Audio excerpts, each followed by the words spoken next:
The gift of the Magi. $1.87, that was all. And 60 cents of it was in pennies. Pennies saved 1 and 2 at a time by bulldozing the grocer and the vegetable man and the butcher until one's cheeks burned with the silent imputation of parsimony that such close dealing implied. 3 times Della counted it. $1.87. And the next day would be Christmas. There was clearly nothing left to do but flop down on the shabby little couch and howl. So Della did it.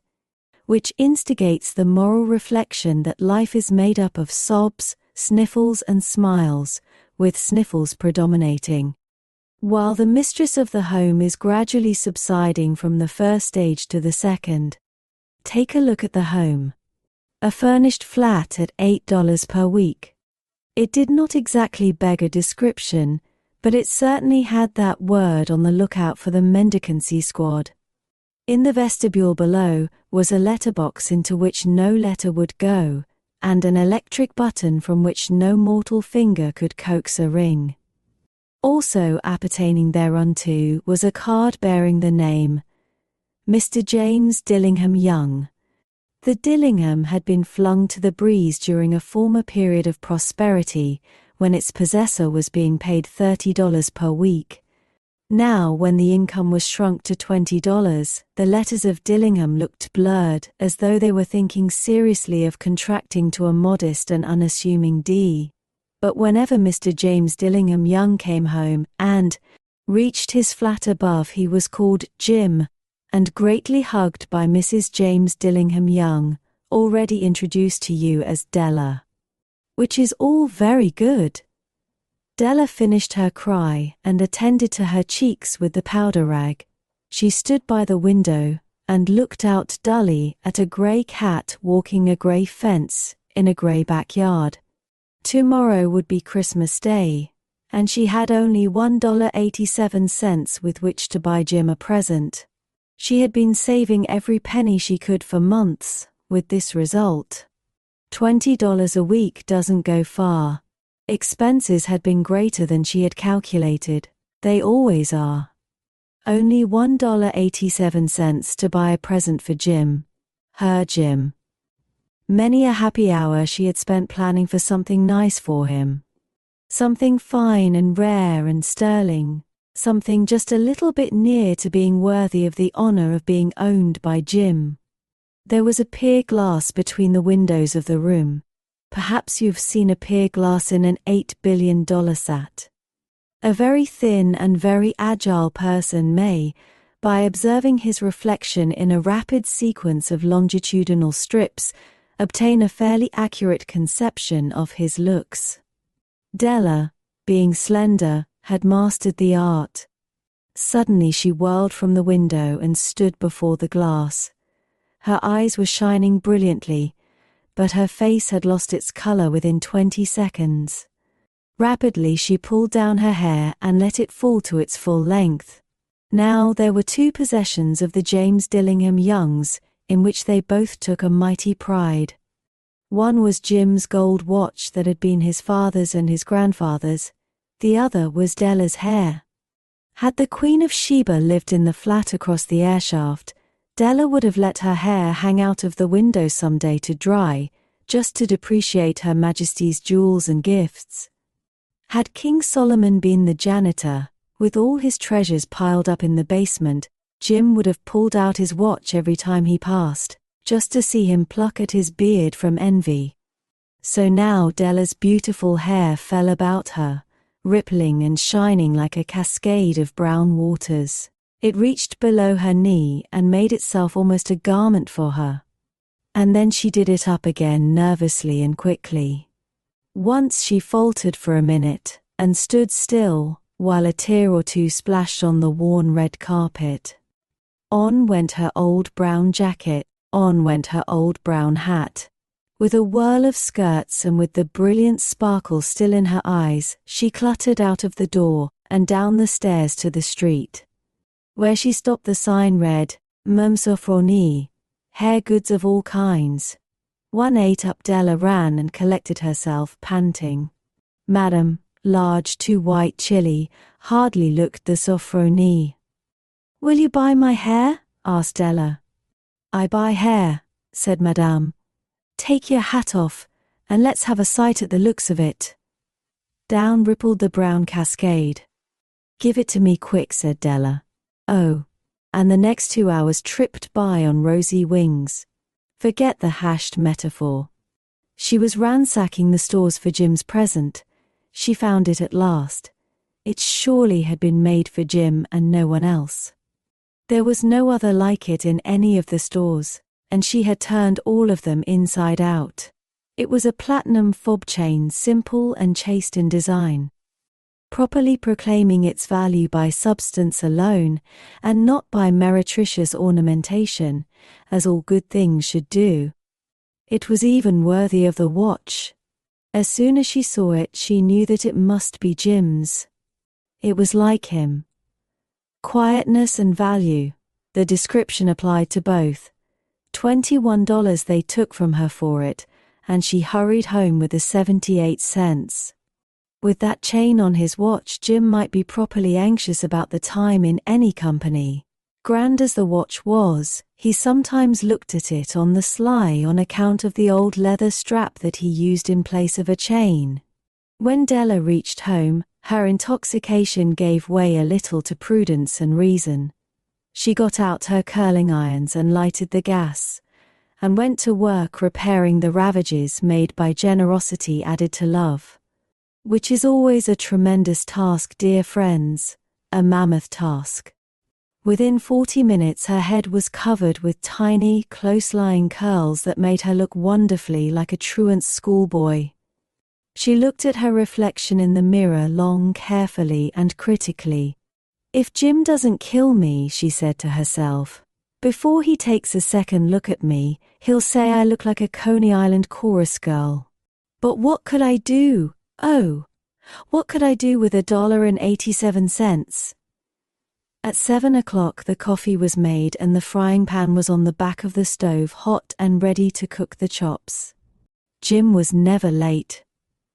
Della doubled the fob chain in her hand and sat on the corner of the table near the door that he always entered. Then she heard his step on the stair away down on the first flight, and she turned white for just a moment. She had a habit of saying little silent prayers about the simplest everyday things, and now she whispered, "Please God, make him think I am still pretty." The door opened, and Jim stepped in and closed it. He looked thin and very serious. Poor fellow. He was only 22, and to be burdened with a family. He needed a new overcoat, and he was without gloves. Jim stepped inside the door, as immovable as a setter at the scent of quail. His eyes were fixed upon Della, and there was an expression in them that she could not read, and it terrified her. It was not anger, nor surprise, nor disapproval, nor horror, nor any of the sentiments that she had been prepared for. He simply stared at her fixedly with that peculiar expression on his face. Della wriggled off the table and went for him. "Jim, darling," she cried, "don't look at me that way.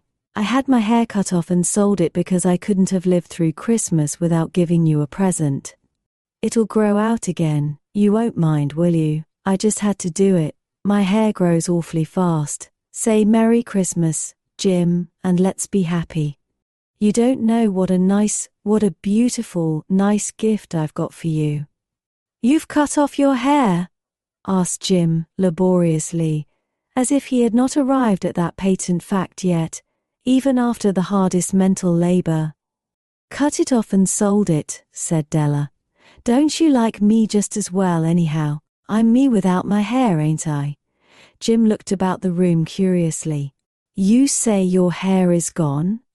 he said, with an air almost of idiocy. "You needn't look for it," said Della. "It's sold, I tell you, sold and gone too. It's Christmas Eve, boy.